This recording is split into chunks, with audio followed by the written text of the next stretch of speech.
Alright, so I wanted to just kind of put this video together to kind of touch on how things go into comp prep, and so that way we can get a bit of clarity about what is actually going on, and that way we understand how the process kind of works. So, in terms of a comp prep, there's a bit of a timeline that goes on, okay? Now there's 3 points of the timeline. So there's a start, okay, when you decide that you're going to compete, when the actual competition day is, and then there's a day where you actually decide is a suitable time to make your approach in there. So this is what I call the transition line. Transition. Okay, cool. Now the difference between the start point and going from the transition line is this is more of what's known as an off season. And after the transition line, this is more only coming in season or getting ready.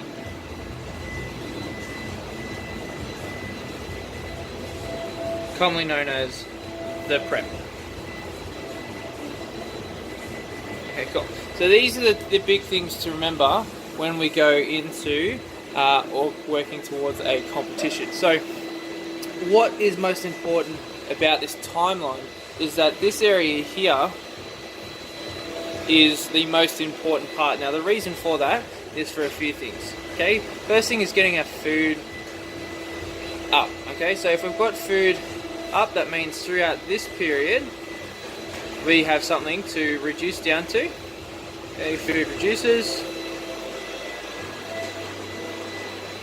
so that way we don't end up on what's known as danger calories or being malnourished on a 1,000 calorie diet or less, which is a common occurrence because we haven't allowed ourselves time to actually work on this part. The other part up here is to allow us to build some muscle. Build muscle. Okay, reduce any kind of cardiovascular. Let's go reduce cardio. Okay, so that way we can then implement other things in this area to allow us to keep transitioning towards the comp, keep getting ready, keep losing body fat, keep trimming down, keep losing weight, so that way we put ourselves in the best position possible, rather than if we're already doing 4 or 5 hours of cardio a week in this area and we've got 5-6 kilos to lose, it's going to be very hard throughout this period to be able to do that. So what my recommendation is throughout this part is to be able to build your food up, okay, so that way you become in a what's known as a surplus, or at least maintenance levels. Okay, I've probably spelled that the wrong way. But that's going to allow us to be in a really good space here. Okay, this is going to allow us to build some foundations, some strong muscle, and that way it's going to allow us to move forward. Okay, when we decide that we want to transition into the prep mode, okay, this is where we start to reduce, work towards a calorie deficit.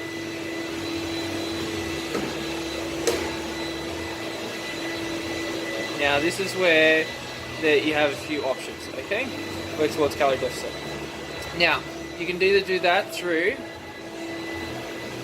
food or exercise. So each day, when you consume a certain amount of food, okay, so say this is our energy expenditure,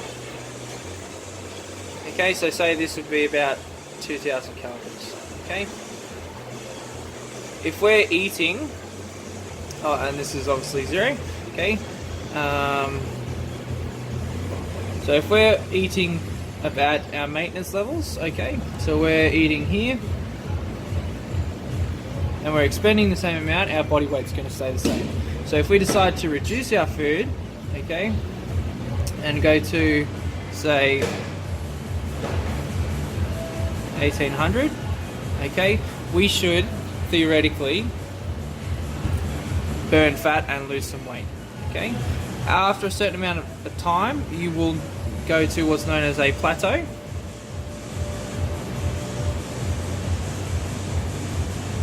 And you'll have to change some things.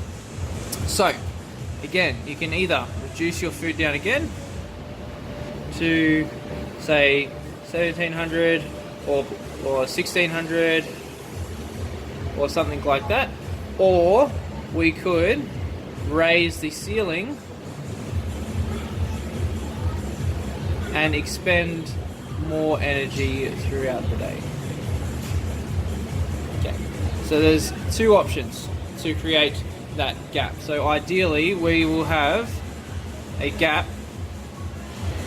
that is providing more of a calorie deficit. Okay, so we can either expend more energy by doing more exercise. So this is where adding cardiovascular exercise in over here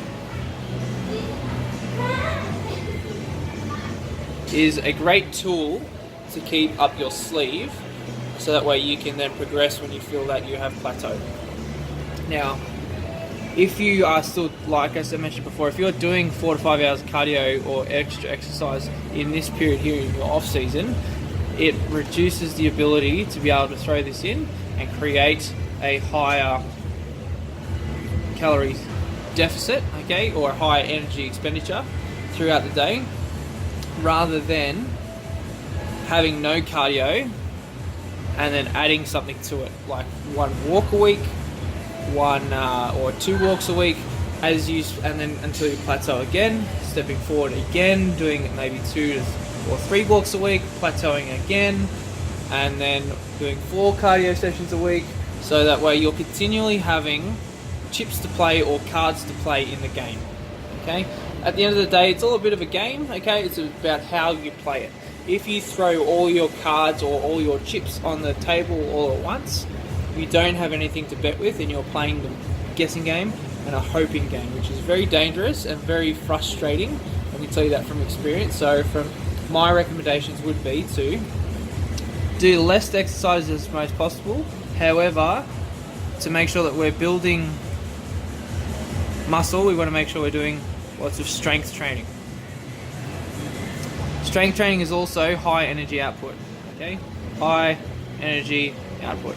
Okay, so as an example for myself, a hard leg session would be upwards of 500 calories per leg session, whereas an upper body weight session would be about 350. If I was to go for a walk, that'd probably be about 300 calories for me. So strength training is very beneficial in that regards as well. So just keep that in mind when you decide to do that. Now, when we look at moving forward, okay, as we get closer to our show, obviously time dependent, you may not be able to exercise multiple times a day. That's totally fine. So this is where we end up reducing our food as we go along, and until we get to a point, we need to take into consideration something called your basal metabolic rate. Okay, now this is your base metabolism in terms of how much energy you need for your organs just to function. Okay, that is a very important one. If you go below that, you're malnourishing yourself. You'll find that your organs begin to shut down ever so subtly, and this is where hormones become out of balance. You're very tired, lethargic, your hair starts to fall out, things like this. Okay, so this is a very important number to remember, whatever that number is, because we do not want to go below that. As we get closer to the day, obviously we want to make small, teeny adjustments. However, we want to be sitting as high amount of food as possible,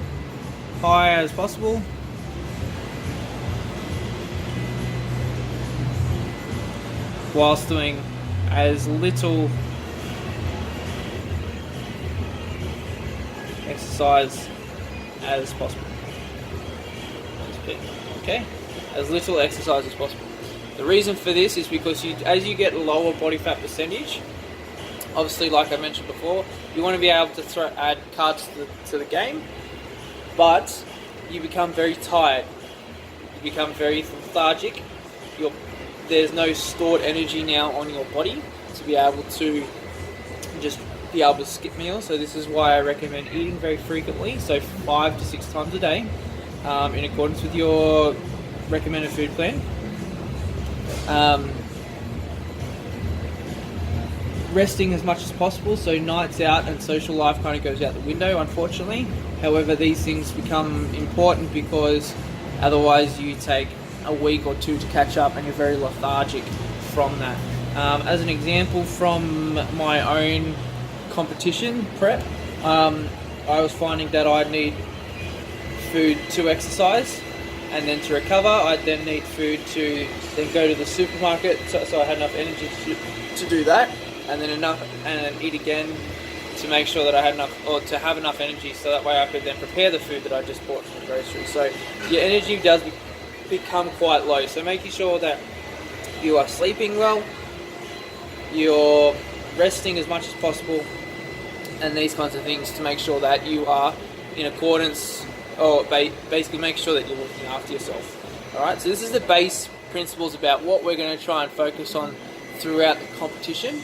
Okay, remembering all these points so that way we understand how the process goes, so that way you don't confuse yourself or shoot yourself in the foot because you decided that you wanted to implement something sooner rather than later, and now you have nothing that you can help you get that little edge later down the track because you've used all your cards. You have no more tools in your toolkit. Okay, so that's how the competition prep goes. That's a base understanding of how it goes.